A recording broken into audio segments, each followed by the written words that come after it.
So what am I missing? How do I fix this? Well, what your shop is missing is simple. It's something called Standard Operating Procedures, or SOPs as more commonly referred to.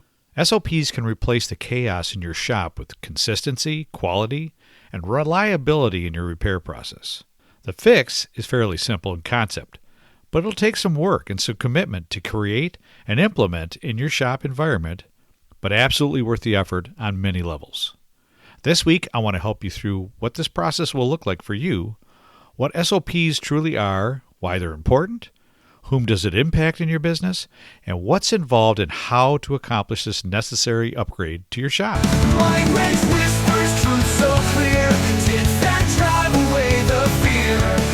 Rick's voice cuts through the noise. Welcome to the Mind Wrench Podcast with your host, Rick Sellover, where minor adjustments produce major improvements in mindset, personal growth, and success. This is the place to be every Monday, where we make small improvements and take positive actions in our business and personal lives that will make a major impact in our success, next level growth, and quality of life.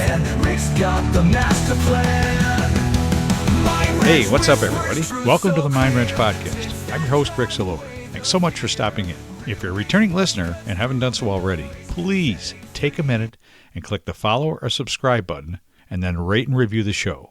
When you rate and review the show, the algorithms for Apple, Spotify, Google Podcasts, iHeartRadio, Amazon Music, and all the other platforms will see that it's valuable and show it to more people that have never seen it before. And hopefully it can help them too.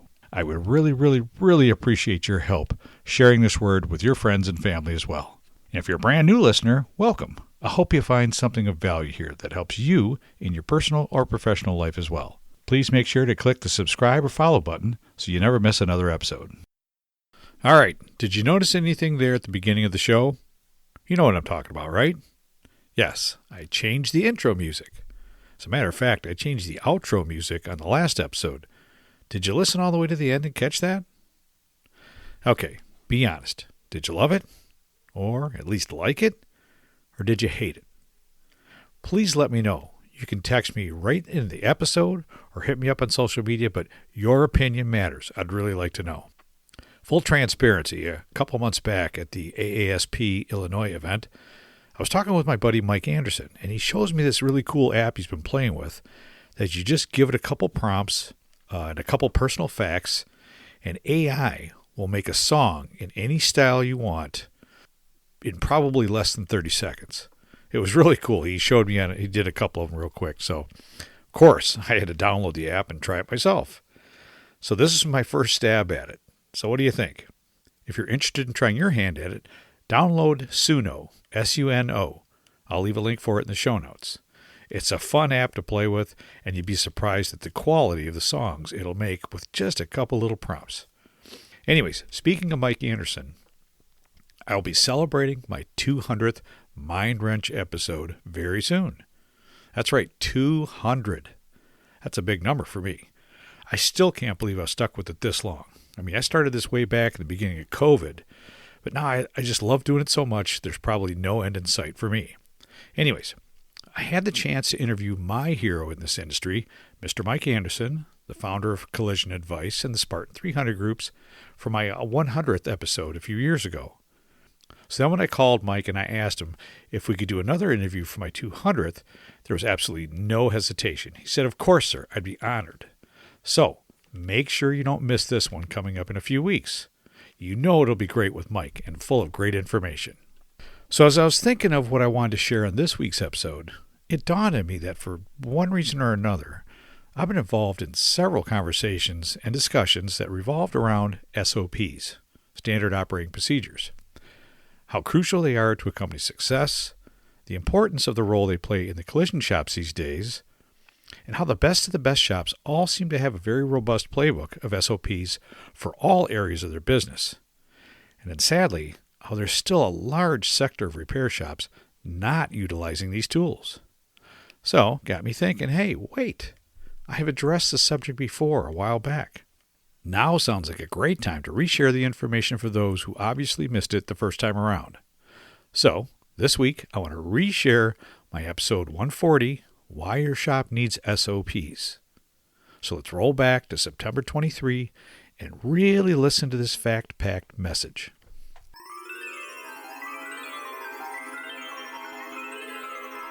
How many different ways have you heard someone in your front office answer the phone? Jake's Body Shop, how can I help you? Or Jake's, Mary speaking. Or this is Jake's. Or maybe even a simple, hello, what can I do for you? Sound a little familiar? Let's walk back to the metal department. Here we see one car partially disassembled with a mixture of removed and new parts inside and on top of the vehicle, no parts cart, while the vehicle in the next stall has parts on a cart, but no spark deflection paper in the door opening as the tech is welding in a rocker. Hey, you smell something burning? And maybe the SUV in the next stall has that freshly installed and cut-in hatch being removed because no one bothered to check to see if it was the correct hatch before cutting it in. And now that job will sit while the correct hatch, hopefully, is ordered. I'm sure the painter will be jazzed about that one, right? And we're not even looking at the variations in panel repairs yet. Let's just skip past the paint department, where one painter waits until the car is in a booth with 2 coats of color on it before checking the color match, while the other painter has his spray-outs done before the job even gets taped up. Nope, we're skipping right past that. Let's head right back to the detail area, where some jobs get vacuumed while others just get blown out with an air blower. Certain cars get the painted areas wheeled and finished with an orbital polisher, and some don't. No particular rhyme or reason, just depends on how the detail guy feels that day. Are you noticing something missing here? Like consistency or quality control or any thoughts of customer satisfaction? Or maybe you're on a fence with a DRP that you don't want to lose. Does this sound even in the slightest bit like your shop? Or maybe someone else you know's shop? It's okay to admit it. No judgment here. The fact is, there are literally thousands of shops that operate in this fashion every single day and have for decades. But that doesn't make it right, and it also doesn't make it sustainable in today's collision repair business model, nor in the all-important customer experience, does it? So what am I missing? How do I fix this? Well, what your shop is missing is simple. It's something called Standard Operating Procedures, or SOPs as more commonly referred to. SOPs can replace the chaos in your shop with consistency, quality, and reliability in your repair process. The fix is fairly simple in concept, but it'll take some work and some commitment to create and implement in your shop environment, but absolutely worth the effort on many levels.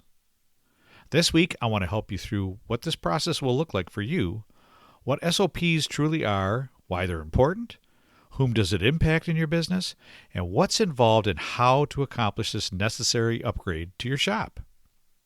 Standard Operating Procedures, or SOPs, are not something new.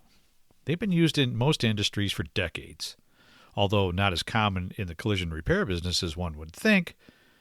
Now, I could not find any hard data or any hard numbers on this, but based on my experience in the field over the past 20, 30 years, I would venture to guess somewhere between 80 and 90% of non-MSO shops do not have any SOPs in place, which is somewhat alarming when compared to many other fields.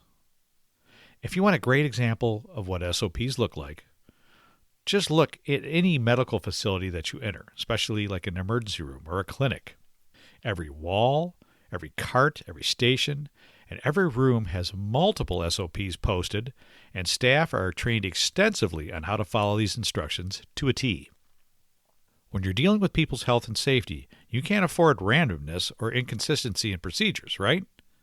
But wait, with all the technology, safety features, and complexity of today's vehicles, are we not also dealing with people's potential health and safety concerns as well? So that leads to the question, why aren't more shops putting a set of SOPs in place for their business? I mean, every fast food joint uses SOPs. Big box store chains like Home Depot, Lowe's, Walmart all have SOPs in place. And none of those have any bearing on your health or safety, right? At most manufacturing facilities, it's mandatory to have SOPs in place. And from my experience in working with hundreds of shops, I witnessed all the benefits gained from making that change. There is absolutely no good reason to avoid creating and implementing your very own standard operating procedures for your shop. So let's dive in, shall we? Number one, what are SOPs? Well, they are prescribed, written methods to be followed routinely for designated operations and situations. They are documented methods to help ensure consistency and quality in work. They are written instructions to document, operationalize, and communicate processes and best practices. And they are a list of essential tasks and how to do the tasks for business success. A well-thought-out SOP manual can be produced and shared with every employee as their own living document. If you're looking for a competitive edge for your business or a more effective jumpstart to your personal development, I'll make your first step super simple. It is a fact that an incredible number of the most successful business owners, nearly half of the Fortune 500 companies, top-earning professional athletes, entertainers, and industry leaders like Microsoft's Bill Gates, former President Bill Clinton, Oprah Winfrey, Richard Branson, Amazon's Jeff Bezos, and Salesforce Mark Benioff all have one thing in common. They all have at least one coach, and some have several, that they work with on a consistent basis. Someone that helps guide, mentor, and support them, challenge them, help them set and achieve goals that move them forward, and then hold them accountable to follow through, driving personal and professional growth. Working with a coach has many substantial benefits. Just for an example, 80% of coaching clients report improved self-esteem or self-confidence thanks to coaching. 99% of individuals and companies that hire a coach report being very satisfied, and 96% would do it again. If deep down, you know it's time to make those improvements in your business, your personal life that you've kicked down the road year after year, if you're tired of knowing there's a better version of you waiting to shine, but unsure of how to bring that version to light, if you're tired of wanting to enjoy a more successful business, but not sure how to start, and if you don't want to go another 12 months without better results, but you don't want to go it alone, then take the first step. It's super simple. Sometimes talking to the right person can make all the difference. Go to www.ricksalover.com/contact and I'll set you up with a free consultation call with me to see if one-on-one coaching is right for you. What can good standard operating procedures do for your shop?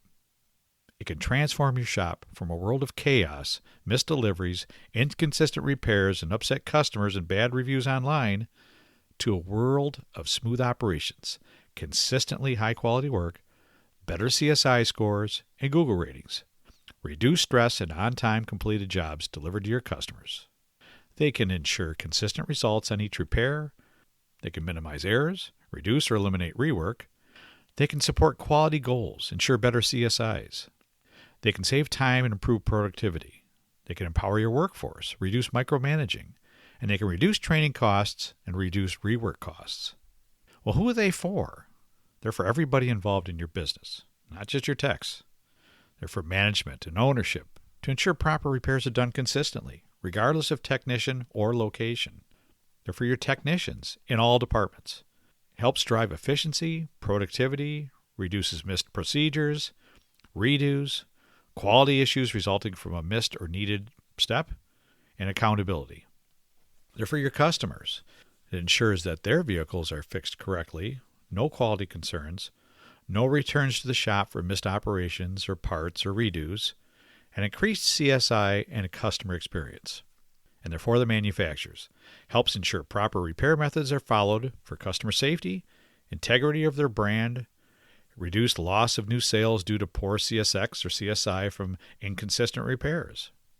So how many of these SOPs do I actually need?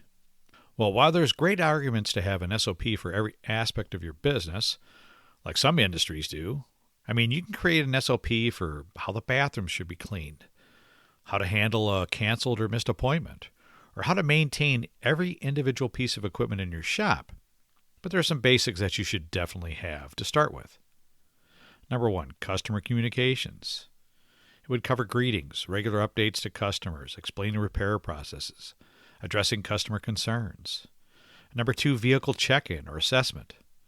It would cover things like customer interaction, vehicle inspection and documentation, damage assessment, initial estimate, and so on. Number 3, disassembly and repair planning. It would cover things like meticulous disassembly and define repair areas, other non-related damage, visual grids. Number 4, parts department. Define parts types, define the ordering, receiving, mirror matching, and how to handle returns. Number 5, the metal department. It would help explain process flow, metal, aluminum, plastic repair processes, grit selections, sign-offs to paint, things like that. Number 6, paint department. It would include things like sign-offs from the metal department, prep, color matching, what an acceptable finish is defined, PPE. Number 7, reassembly. And that could be separate or that could be part of the metal or part of the disassembly one. It's all up to you. Number 8, detail department. I would define what the customer-ready condition is, pre-accident condition, presets on the radios and electronics, things like that. Number 9, final delivery. Well-defined, outstanding handoff to customer, follow-up and calls to action. 10, safety procedures. You can detail all the safety protocols and measures that must be followed in the body shop. Things like personal protective equipment, PPE, handling hazardous materials, fire safety, emergency response procedures. There's many, many, many things that you could have an SOP for, but just covering the basics is a great place to start. All right, already, I get it. So where do I even start? What would even be a good first step? I'm glad you asked. You can start by having a team meeting with everyone involved in your organization. Let them know your intentions. Let them know the reasons why, the benefits that everybody will realize, not just you, and ask them to be part of the process. That's probably the most important thing. You need their buy-in if you want them to follow this new set of instructions. Emphasize how much their expertise is valued in creating realistic, working documents that make sense. Don't be the boss that forces these things down their throats and doesn't include input from those actually doing the work. It'll never fly, and it'll be a total waste of time. And don't try to tackle this all by yourself. You will be most successful if you gain some assistance from someone who has access to the right resources, that's done these before, like your paint rep, or your jobber rep, or a coach or a consultant. They can add tremendous value to this process and help get it done right, in a shorter amount of time to boot. You can find some SOP templates if you search online. You can always start with someone else's and edit it as much as you need.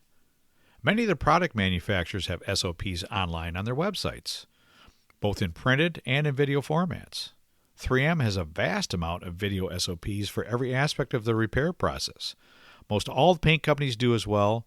A quick online search or YouTube search can help you find some. Feel free to reach out to me for help as well.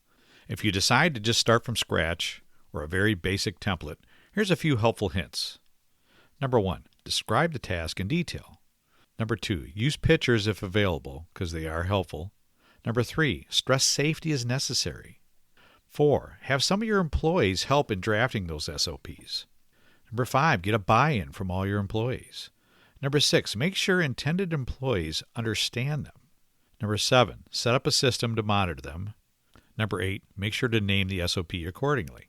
Also, I have a few suggestions to keep what you're writing effective, concise, and easily digestible for your team. Write procedures from the end user's perspective. Try to keep these practical from the point of view of those that will actually be using them. Keep them simple and on point. Write concisely, clearly, and follow a step-by-step format. Keep sentences brief. Use simple or common terms. Don't get creative here. Don't confuse instructions with overly technical words. KISS. Keep it simple, stupid. Use precise wording. Never use generalized terms that don't define your meeting. Words like typical or general or usual or should do not enforce any consistent direction or execution of a directive. Make smart use of formatting. If your SOPs consist of long, dense paragraphs, chances are there's probably a better format available to use. Bullet lists are very effective if there are several parts to a specific process, and they are much easier to follow successfully in that format. Now, once you create a rough draft, with or without the help available through an outside resource, have several team members scrub through those SOPs to see if everything was caught and in the right order. Then make any edits necessary before printing to a PDF. Be sure to have those with your company name or logo on each one, the title. Give it a designated document number, and then add an index listing of all the documents and their numbers, and then assign it a revision date in the footer, as you'll need to revise these occasionally. Then all you need to do is build a binder to hold all your SOPs and produce enough of these so each employee has their very own. This is also a great tool to have when hiring new employees. They will have access to the exact operations and processes that you follow in your shop. This prevents seasoned techs from defaulting to how they worked at their last shop, and it provides the correct path for new-to-the-industry employees to follow. A great visual cue you can use is to post some of these SOPs in a high-traffic area where they'll be seen on a consistent basis. Just print out your PDF, blow it up to poster size, laminate it, and post it on a wall, or at a certain station, or on the front of the booth, or in the office for maximum effect. Lastly, as I mentioned, these will have to be updated on a regular basis. So as processes evolve, products change, technology advances, and your shop grows, I just went through this with one of my clients updating his shop SOPs that we created a while ago. Sure, it took some time and effort, but the results will be a finer-tuned shop and an even better customer experience. Well, that's all I had for you today. Thanks again for tuning in. I really appreciate your support, and I hope you have a great week. I can always be reached at www.ricksillover.com, where you can find all my social media links, podcast episodes, blog posts, and much more. Mind Wrench Whisper.